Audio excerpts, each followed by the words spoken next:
Chiefs win the Super Bowl. Chiefs win. Cry, Eagles, cry. Great, excited to be back in the league. You know, every day I got the Three Stooges in the studio with me is a good fucking day. Mm-hmm. You know what I mean? So let's make sure he gets that bag.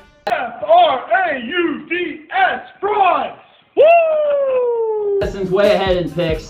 That's all that you need to fucking know. Show's over. Show's over. We're going home. I would like to welcome you back to another page of the Playbook Sports Podcast.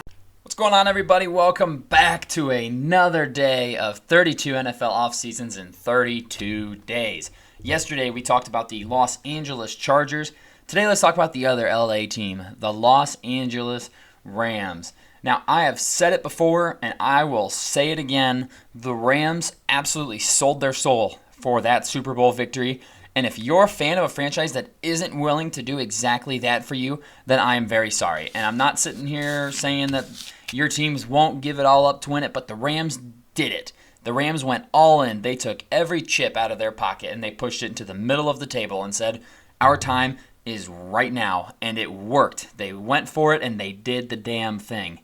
That being said, whenever you looked at that team, you're like, you know, man, they're going to, whenever you would mention, like, oh, they don't have any draft picks, they don't have any cap space, they would probably tell you, oh, we'll just cross that bridge when we get to it. Bad news, Rams fans. That bridge is right in front of you, and it is officially time to cross, and it is treacherous. Let's talk about it. Key additions this offseason. Quarterback, Brett Rippon. Yeah, he's honestly like the only new face in the building, and that's just to be an emergency quarterback. No, this is not actually a key addition. This is simply an addition because they had to sign a vet backup with Baker gone. They had no money to spend, and they had to move on from players, which we'll talk about shortly. And, yeah, hello, Bridge, meet Rams fans. Key losses. Now, this is where it gets interesting. Let's start with an early offseason trade that they made, sending Jalen Ramsey to the Miami Dolphins. Last season, Ramsey graded out as a top 3 cornerback per PFF. He's only 28 years old, which means he should have at least a couple more very good years left in him. And you would think that that age, that level of talent, that he would be able to at least get them some really, really good value. Unfortunately, I think the rest of the NFL recognizes the position that the Rams are in and are taking advantage of them because all the Dolphins had to give up for Jalen Ramsey was a third-round pick that they had gotten from the Patriots and Hunter Long, a tight end who never, ever saw the field. That is not a good return for a corner of Jalen Ramsey's caliber. Then they also lost Odell Beckham Jr. to the Ravens. Just couldn't afford to re-sign him. Had to let him go. And then they lost Bobby Wagner, who just last season, just over a year ago from today, signed a 5-year deal with the Rams. He went right back to Seattle for way less money than he was getting with the Rams because the Rams couldn't afford him. Baker Mayfield, who actually performed really solidly for them towards the end of the season in an absolute emergency role, where I think he showed up to the team facility on Wednesday and played for them Thursday, something crazy like that. He took off for Tampa Bay. I mean, the list goes on and on. This was akin to a mass exodus of talent from the Rams, and I still think there's room to go. I'm actually surprised that the key losses list can be stopped here because I expected something much, much worse to happen. But let's talk about how they maybe plug some of those holes with the draft. And while this has been an unkind offseason for the Rams, I mean, it was an unkind offseason for the Rams. That was punctuated by the lack of their first-round pick, which ended up being the number 6 pick in the draft. So they missed out on an opportunity to really draft a blue-chip player, which they're starting to find few and far between on their roster. With their first pick in the draft, they did take Steve Avila, offensive lineman out of TCU, a big ol' interior O-lineman. He's played guard and center, and honestly, he was pretty exceptional at both of those. His senior year at TCU didn't allow a single sack in over 500 snaps played. That's fantastic. The guy is very, very good interior, and like I said, he can play all 3 of those interior positions, and the Rams just need talent, straight up. Whatever you can do, we'll take you. We're happy to have you. And, you know, for a team that needs a little bit of everything, I really like that pick. And then I also liked the Stetson Bennett pick in the 4th round. No, he didn't go to the Ravens, which I thought was pretty much penciled in, definitely happening. And yes, Stetson Bennett is like, 25, 26 years old. So he's an older rookie. But Matt Stafford is hurting. He had a neck injury last season. Missed a lot of the year. That's concerning. Neck injuries are serious and they linger. One funny hit, man, and he is hurting again. And they have to turn to a backup quarterback who You would think maybe, oh, Brett Rippon, they just brought in, he's not going to win you many games. At least they gave themselves someone to try and mold a little bit in Stetson Bennett.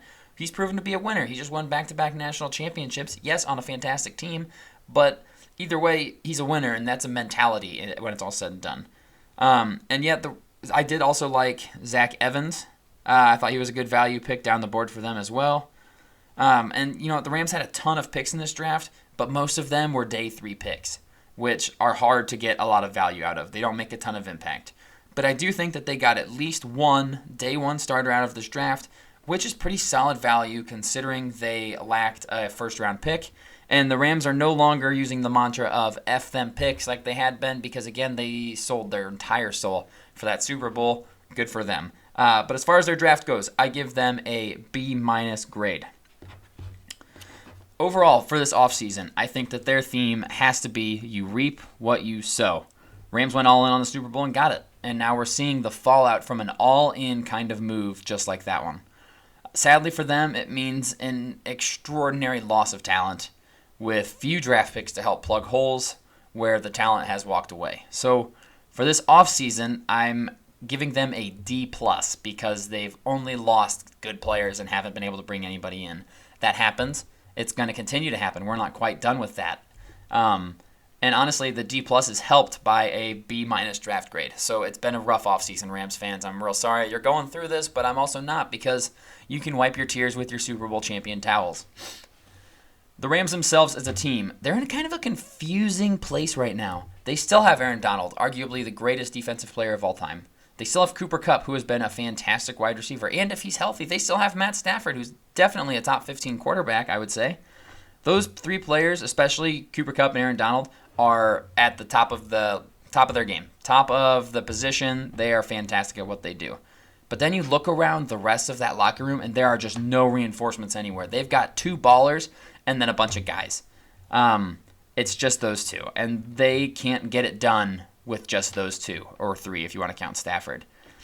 And they are also up against the cap. They can't spend any money because they've spent it all. They have nothing left they can do. So if I were the GM of the Rams fans, you're probably glad maybe you're glad I'm not. Maybe you would like me to be. I don't know. Let's talk. I'd love to do it. I would have hard committed to the tank, honestly, because that's where you're at. They should have tried to trade Aaron Donald and or Cooper Kupp this offseason because you're not going to do anything with this team you have now. You have no picks.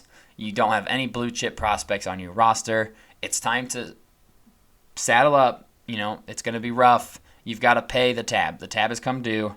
Get all the value you can and just stink this season for a shot at one of the top quarterbacks. I think that they finally have a first-round pick in this upcoming draft, assuming they don't deal it away. I'm sorry, Rams fans, but nobody cares. Nobody's coming. NC squared. Strap yourselves in, snuggle your Super Bowl memorabilia, and don't watch very many games this season because I think they could get ugly. That's all I've got for you on the Rams offseason, which has been pretty tough. Thanks for stopping in for another day of 32 NFL offseasons in 32 days, and we will be back with the one I've been waiting to do tomorrow. I'll see you guys then.